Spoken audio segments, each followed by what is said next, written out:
የእግዚአብሔር ጸጋና ሰላም ባላችሁበት ሁሉ ይብዛላችሁ። የእግዚአብሔር ቤተሰቦች እያልን የወንድማችን ዘማሪ ግርማ ሙሊሳ መዝሙር ምርቃት ምክንያት በማድረግ ታላቅ መንፈሳዊ ኮንፈረንስ አዘጋጅተናል። የፕሮግራሙ ዕለት የካቲት 10 እስከ 12 2015 ሲሆን እናንተም መታችሁ የበረከቱ ተካፋይ የሆኑ ዘንድ ተጋብዛችኋል።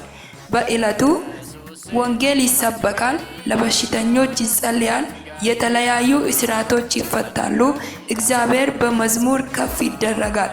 በዕለቱ የሚያገለግሉን አገልጋዮች የቤተ ክርስቲያኒቷ አገልጋይ ነቢይ ግዛቸው ስዩም፣ ነቢይ ሀብታሙ፣ ፓስተር ዳግም እና የቤተ ክርስቲያኒቷ ዘማሪዎች በወርሺፕ በመዝሙር የሚያገለግሉን ሲሆን አድራሻችን የመዳን ድምጽ ቤተ ክርስቲያን አርሲ ነገሌ ከተማ ያገኙናል። ተባረኩ።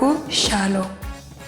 ነጋን ዋቀዮ ኢሲኒፋ ባያቱ ከበጀሞ ሰበ ዋቀዮ ወልዳን ኬኛ በፋርፈና ፋርፈታ ግርማ ሙሊሳ ሰበቤፈቹudhaan ኮንፈረንስii hafuuraa guddaa isinii waan qopheessiteettu hirmaattuu sagantichaa akka taataniif kabajaa waaqayyootiin affeeramtaniittu. Guyyaan sagantichaa gurraandhala 10 amma 12 bara 2015 yoo ta'u guyyaa san wangeelliin lallabama, dhibamaaf ni kadhatama, hidhaan adda addaa ni hiikama, faarfannaan ni faarfatama. Tajaajiltoonni guyyaa san nu tajaajilan tajaajilaa waldichaa Raajii Gizaachoo Suyum, Raajii Haftaamuu, Paaster Daagim kan nu tajaajilan ta'a.